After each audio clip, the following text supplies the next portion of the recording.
alladzi ballaghar risalah wa addal amanah wa kasyafallahu bihil ummah.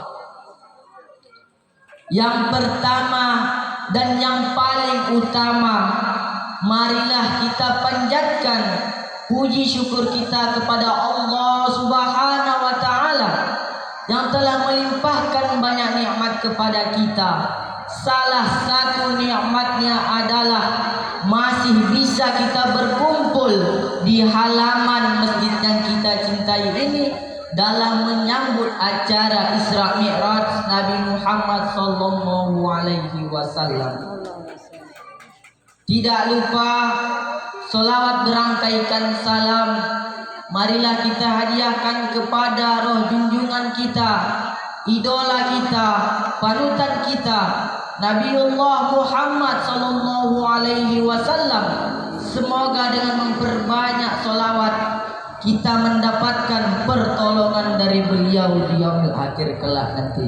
Amin amin ya rabbal alamin. Amin.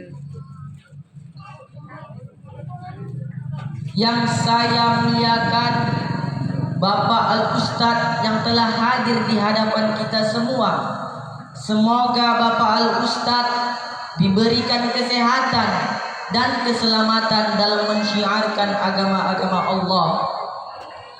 Dan yang saya hormati yang mewakili perangkat desa yang dalam hal ini diwakili oleh Ketua Imtak Desa Air Joman Baru. Semoga program Imtak kedepannya semakin berjaya. Amin amin ya rabbal alamin. Yang saya hormati Bapak Ketua BKM Masjid Al-Azhar beserta anggotanya yang tak bisa saya sebutkan satu persatu. Dan yang saya hormati Ketua Panitia beserta anggotanya yang telah membuat acara sebegitu mewahnya. Semoga acara ini lancar sampai penutupan. Amin ya rabbal alamin.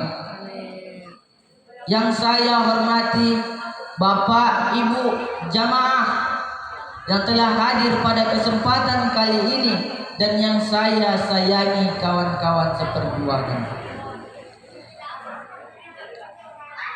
Bapak Ibu jamaah, sebelum saya memulai ceramah saya, sebenarnya saya ingin meminta izin kepada Bapak Al-Ustadz. Sebenarnya saya yang di atas ini kurang merasa sopan kepada Bapak Al-Ustadz, tapi karena permintaan dari Ketua Panitia, maka saya bisakanlah sebisa-bisanya Bapak Ibu.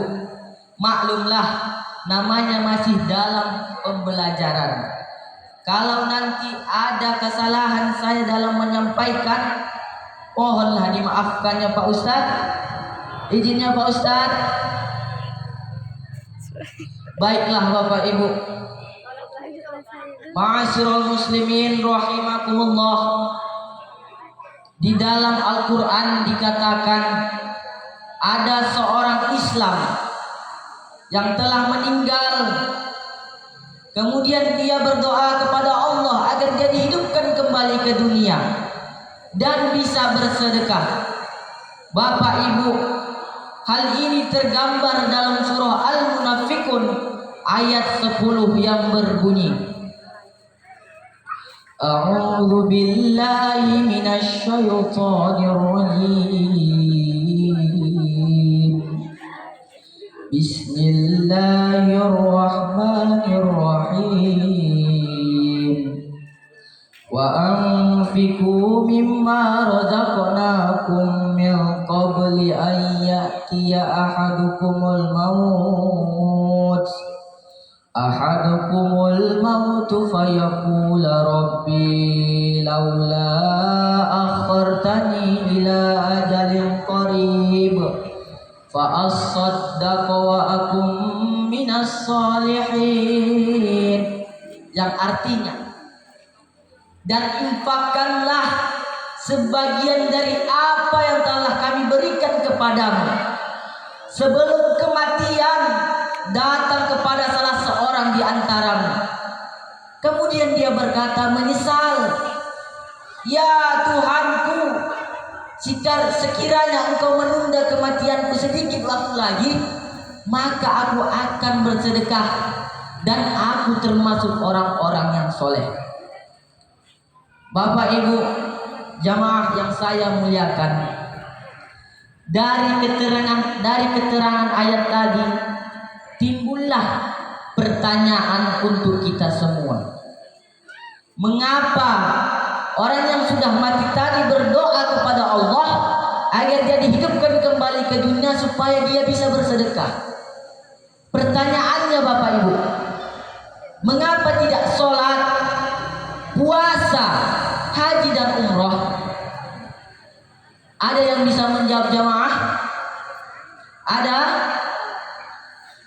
Baiklah, ternyata jawabannya, kalau hanya sholat, puasa, haji dan umroh itu amalannya untuk diri kita sendiri.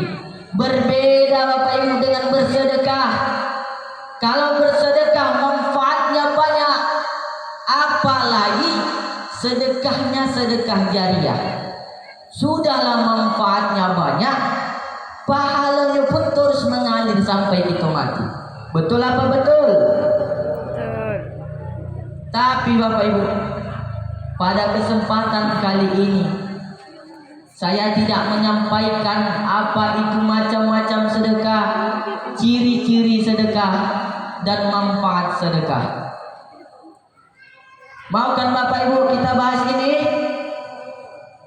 Baiklah Bapak Ibu, yang pertama, bersedekah harus ikhlas karena Allah Subhanahu wa taala. Tidak dicampuri ria dan dimasuki sum'ah. Pak, Bu, kalau kita bersedekah ini jangan asik takonan dan jangan asik karena terpaksa kita bersedekah nih Bapak Ibu. Anggap saja kita bersedekah ini seperti orang yang sedang meludah. Mengapa saya bilang seperti orang meludah Bapak Ibu? Karena kalau kita meludah, kita akan lupa di mana kita tempat meludah tadi, seberapa banyak kita ludahkan tadi, dan dari tadi pagi sampai malam ini sudah berapa kali kita meludah. Begitulah Bapak Ibu dengan bersedekah. Dan jangan pula kita bersedekah ini bersedekah dengan ria. Tahu Bapak Ibu arti ria? Tahu Pak, Bu? Arti ria nih Bapak Ibu, suka pamer, tinggalkan di muka orang ramai, inilah dia mengeluarkan sedekahnya. Habis itu barulah dia minta fotokan. Dibilangnya lah begini sama kawannya, fotokan kau dulu aku. Habis dia bawa foto, di-share lah ke media sosial. Habis itu sudah di-share ke media sosial, barulah Bapak Ibu terjadi sifat sum'ah. Apa itu sum'ah? Sifat ingin dipuji dengan orang lain. Dengan di-share-nya tadi ke media sosial, banyaklah orang memuji. Baiklah Bang Ijam bersedekah, tak tahunya dia sedekahnya itu tak ada gunanya. Jangan begitu ya Bang Is. Jangan pula nanti entah mana tahu bayar, ya kan? Bang Is nak mencalon kepala desa, bersedekahlah Bang Is di pengajian-pengajian. Habis itu barulah Bang Is minta fotokan. Jangan begitu ya Bang Is. Cukuplah bersedekah harus ikhlas karena Allah Subhanahu wa taala. Insyaallah ya Bang Is. Insyaallah. Baiklah Bapak Ibu. Yang kedua, bersedekah harus dengan harta kita sendiri, harta yang halal dan harta yang baik. Bapak Ibu, maksud dari yang kedua ini, kita bersedekah haruslah dengan harta kita sendiri, harta yang halal dan harta yang baik. Jangan pula kita bersedekah dengan harta yang haram Bapak Ibu. Di dalam hadis juga dikatakan, Innallaha ta'ala thayyib la yaqbalu illa thayyib. Allah itu baik dan tidak menerima kecuali yang baik-baik. Kemudian yang ketiga Bapak Ibu, bersedekah harus dengan harta kita sayangi dan harta kita cintai. Pak, menurut saya yang ketiga ini omak-omak sangat beratlah hendak melaksanakannya. Kenapa saya bilang begitu, Pak? Karena tak mungkin ibu ni kan punya syar'i yang bagus, yang bagus-bagus itulah, entah mana tahu bajunya pun belum lunas sampai sekarang. Rela ibu itu mensedekahkannya sama orang lain? Rela, Bu? Rela? Mak, tengoklah dulu jangan. Kalau memang rela, masya Allah. Tapi kalau tak rela, luar biasa. Begitu juga lah dengan Bang Is. Baju Bang Is yang 1,5 juta tuh, sedekahkan ke awak. Itu nanti bisa awak pakai ceramah, jadi pahala, jadi Bang Is. Insya Allah ya Bang Is. Jangan menolak Bang Is, sini saja di mukanya. Baiklah Bapak Ibu, yang keempat, bersedekah jangan bermaksud mendapatkan yang lebih. Maksudnya ini Bapak Ibu, kita kalau bersedekah jangan kita menginginkan balasan dari orang lain. Contohnya Bapak Ibu, wak romlah datanglah ke pesta wak sudut. Jadi teringat wak romlah, waktu pesta wak romlah Bu Sudut memang kasih 50.000. Datang wak romlah ni tadi, tak onda dia melebihkan sedikit saja.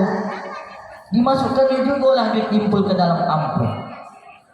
Padahal Bapak Ibu, di dalam ajaran Islam juga kita diajarkan, kalau 50.000 itu saja dilebihkan sedikit saja, itu akan menjadi pahala bagi kita. Tapi kalau yang 50.000 nya pula dikasih wak romlah, macam membayar tariannya itu tak ada dilebihkannya sedikit pun. Jadi Bapak Ibu, bersedekah nih janganlah menginginkan kelebihan dari orang lain. Kemudian Bapak Ibu, yang keenam, rahasiakan sedekah dan tidak terang-terangan kecuali untuk urusan maslahat.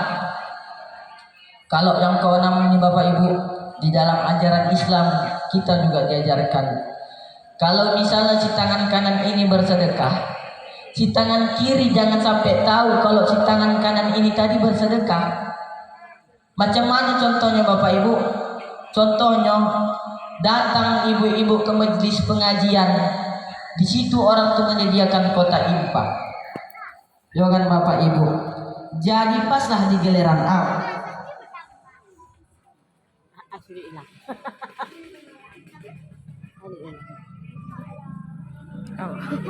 Panik ya. Bentar ya Bapak Ibu, Mbak saya praktekkan, Mbak ibu-ibu paham. Saya tahu dia berani.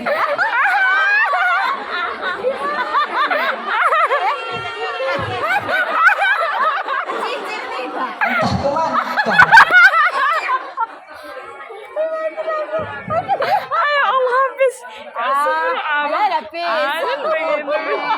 Ini Bapak Ibu. Jadi kan Bapak Ibu, sampailah kotak infak tadi ke kita. Menurut Bapak Ibu, yang akan saya sedekahkan duit 2.000 apa duit 50.000? Duit berapa Bapak Ibu? 2.000. Mak yang parah betul lah butuh pula. Berapa Bapak Ibu?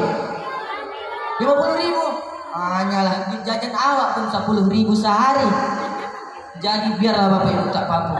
Duit 50.000 ni tadi Bapak Ibu, tengok ya awak tu.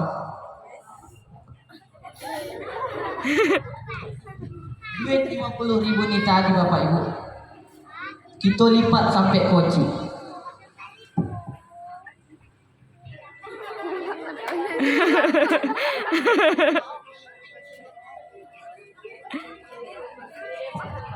Sudah kita lipat jadi koci Bapak Ibu, barulah kita bungkus dengan duit 2.000.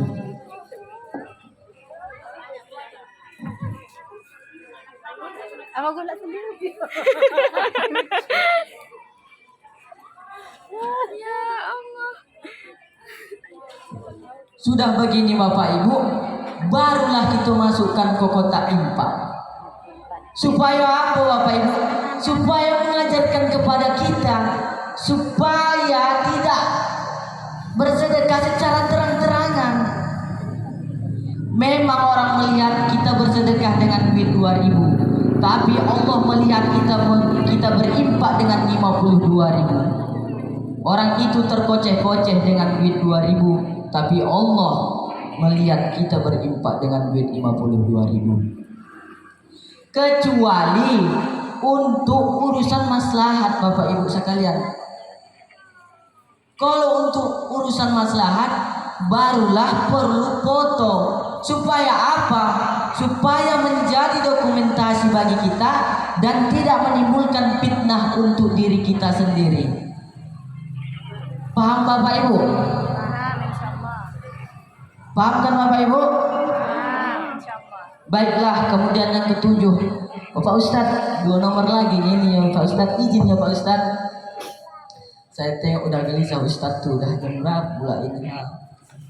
Kemudian nomor 7, agar memberikan sedekah sambil tersenyum, wajah berseri, suara yang lembut dan jiwa yang baik. Contohnya Bapak Ibu, pulanglah ayahmu dari laut, adalah rojoki ikan sedikit. Kemudian Bapak Ibu, disuruh ayahnya, inilah anaknya mengkasihkan ke tetangga. Udah disuruh ayahnya anaknya mengkasihkan ke tetangga. Anaknya ini Bapak Ibu cantik, wih, masya Allah, putih, baik, suaranya lembut, hijab selaki orang niha. Jadi Bapak Ibu, pergilah dia mengantarkan ikan tadi. Wah, ini kan tua, ada rezeki sedikit. Pulang ayah tu dari laut sampai ya, begitu kan enak awak menerima. Ini udahlah aku pas-pasan macam tampar berak, suara awak pun lega. Wah, ambil kau selukah tu nak, entah apa no. Si penerima pun tak kodoh. Untuk itu Bapak Ibu, mari kita ajarkan anak kita tentang sopan santun kepada kedua orang tua dan cara yang baik dalam hal bersedekah.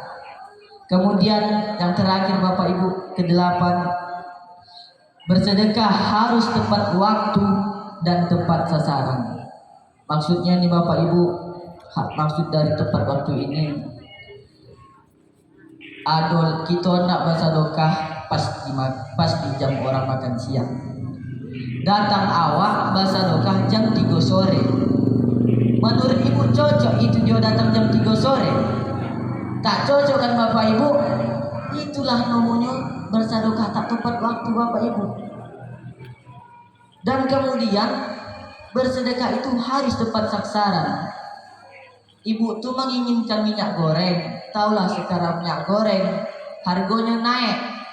Sampai-sampai ada berita anak-anak yang udah vaksin 2 kali mendapatkan minyak goreng. Betul kan Ibu? Betul kan yang saya bilang nih? Datanglah awak, Ibu tuh kan perlu minyak goreng. Datanglah awak mengkasih baju syariah. Cocok tidak itu Bapak Ibu? Itu namanya sedekah tak tepat sasaran. Untuk itu marilah kita bersedekah tepat waktu dan tepat sasaran. Sebenarnya sampai sinilah pertemuan kita kali ini. Sudah begitu lama saya tapi teh manis tak datang juga. Tapi tak apa-apalah. Sebelum saya mengakhiri tausiah, izinkan saya menyampaikan beberapa pantun. Jalan-jalan ke kota Mekah, ingin sembahyang berlama-lama. Semoga tausiah saya membawa berkah, membagi rahmat bagi sesama.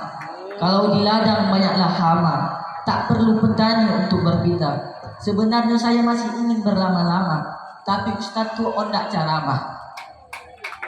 Pak Topik menjahit kopiah dijahit bagu yang utuh. Wabillahi taufiq wal hidayah. Assalamualaikum